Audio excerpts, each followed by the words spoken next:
नमस्कार, आप देख रहे हैं दृष्टि न्यूज। मैं हूं आपके साथ गुजर। कथावाचक देवकी नंदन ठाकुर ने कहा कि फैमिली प्लानिंग का कानून सभी के लिए एक जैसा होना चाहिए। अगर हिंदुओं के 2 बच्चे हैं तो सभी के 2 बच्चे होना चाहिए। अगर हिंदुओं के पत्नी रखने का अधिकार है तो दूसरों को भी एक ही पत्नी रखने का अधिकार होना चाहिए। जबलपुर पहुंचे देवकी नंदन ठाकुर ने प्रेस वार्ता में कहा कि जो भी पार्टी भगवान कृष्ण की जन्मभूमि बनाने में हमारा सहयोग करेगी, हम उसको पूरा सहयोग करेंगे। आज के मुस्लिम भाई जो यहाँ रह रहे हैं वो पहले हिंदू थे, उनके पूर्वज भगवान राम और कृष्ण की पूजा करते थे।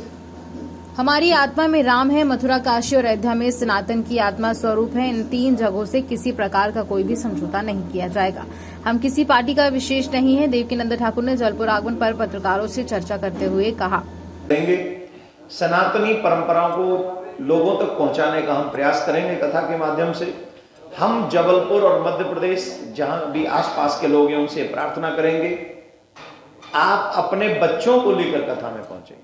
चाहे एक आध बुजुर्ग घर में रह जाएं, लेकिन बच्चे उस कथा में आप अपने बच्चों को लेकर पहुंचे, क्योंकि जो एजुकेशन स्कूल और यूनिवर्सिटी में नहीं दी जाती है वो प्रयास हम करेंगे कि पुराणों के माध्यम से आपके बच्चे मानव बन सकें, अच्छे मानव बन सकें। अच्छा मानव बनेगा, ज्ञानवान मानव बनेगा तो क्या करेगा? वो समाज को सुख देगा, वो परिवार को सुख देगा, वो देश को सुख देगा, वो देश का नाम करेगा। और कोई मतलब खूंखार बन गया तो परिवार को भी दुख देगा, प्रदेश को भी दुख देगा, देश को भी दुख देगा, जो भी सामने आएगा उसको दुख देगा। तो ये कार्य करने का प्रयास हम कथा के माध्यम से करेंगे। सनातनियों से निवेदन करने आए हैं कि आप सभी परिवार के सहित, बच्चों के सहित कथा में पहुंचे।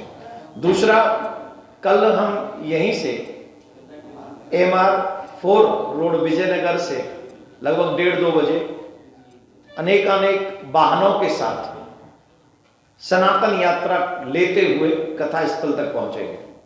तो ये लगभग 15-20 किलोमीटर, 25 किलोमीटर का ये रहेगा और इसमें हम सभी सनातन प्रेमियों के साथ कथा स्थल में जाएंगे और वहां कथा प्रारंभ करेंगे। उसी कथा के माध्यम से हम मध्य प्रदेश के लोगों को यह भी बताएंगे कि पूर्व में जो सनातन पर आघात हुए हैं उन आघातों से उबरने का समय है। अब प्रयास करें हम, अब जैसे अयोध्या में भगवान श्री राम का भव्य दिव्य मंदिर का निर्माण हुआ है, वैसे ही कथा के माध्यम से ही हम ये प्रयास करेंगे कि लोगों को जगाने का प्रयास करें और लोगों को एक और चीज बताने का प्रयास करें। आप सब पत्रकार बंधु हैं, आपको मालूम होगा औरंगजेब ने जिस समय मथुरा का मंदिर तोड़ने का आदेश दिया था, उसी समय वहां की जो केशव देव जी की छवि थी मंदिर में जो पूजित होती थी, उन छवियों को ले जाकर उखाड़ के लेके गया और जामा मस्जिद आगरा की सीढ़ियों में गाड़ दिया।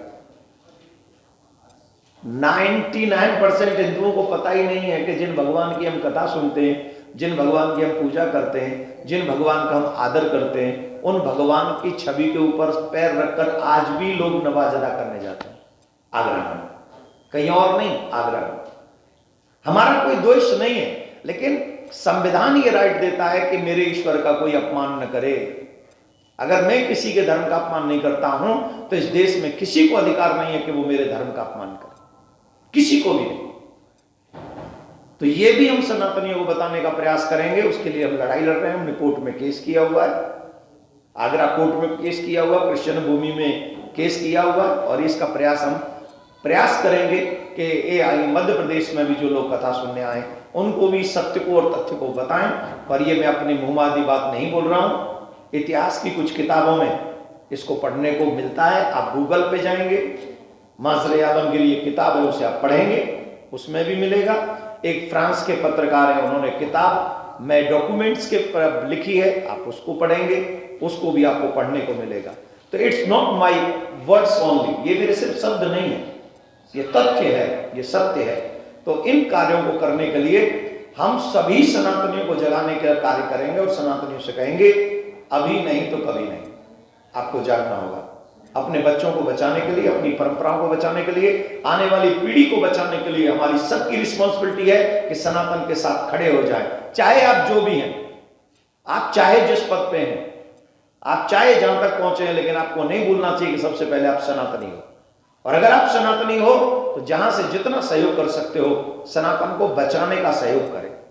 हम मिटाने की किसी को बात नहीं कर रहे, लेकिन कोई हमें मिटा जाए ये भी हमें होने नहीं देना चाहिए। बस यही कहने के लिए आप सबको बुलाया है। मैं आपका आभारी हूँ कि आप थोड़े से ही नोटिस पे, बहुत कम समय के नोटिस पे आप यहाँ पर पहुँचे। अगर आप प्रश्न भी करना चाहें एक एक करके तो प्रश्न भी कर सकते हैं।